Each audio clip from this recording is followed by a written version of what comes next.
मोरे के बेटा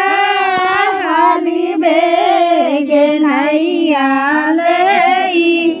यावा होत के बेटा उतारा हमारे वाला दूर से घी मिल गया ना मिला था हम बड़ी जबरदस्ती भेज रहे घीवा बनी सुमन की आसमान चटकदार भेजा के मंगरवा के मोरे के बेटा हाली बेग नैया लई यावा होत के बेटा उतारा चाची जाना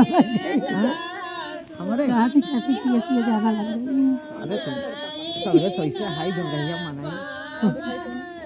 हमें कुछ ना मिला खाली पनिया मिला भेलिया पानी मैं नहीं पीना नहीं मौगा बुझले मौगा बुझले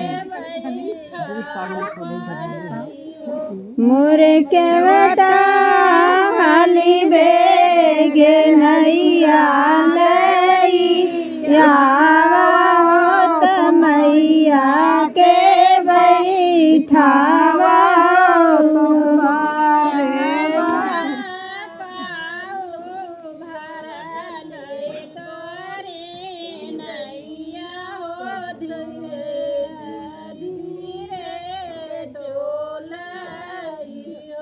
मोरे के बेटा भरल मोरी नैया हो धीरे धीरे डोल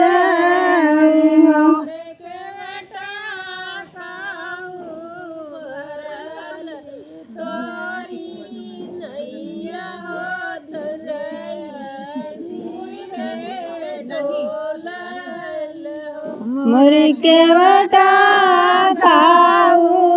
भरल तोरी नैया हो धीरे धीरे डोल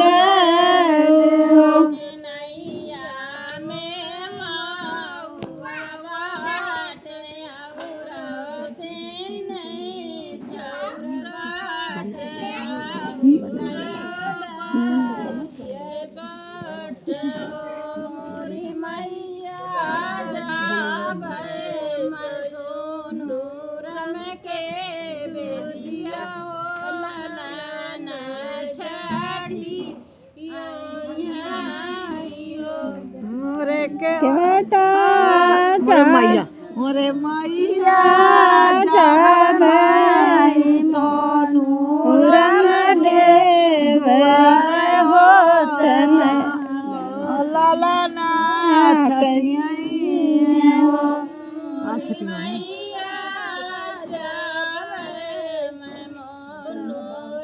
अच्छा सबके घर घर नमो लिख लड़कन का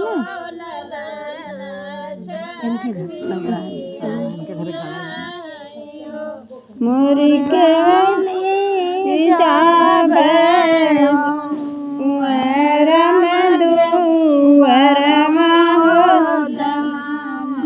छठी भूखी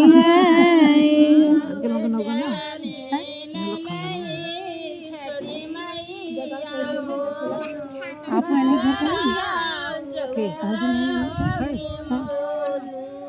हमारे तक पतैया प्रदेश गुड्डू का है नन्हरी रहे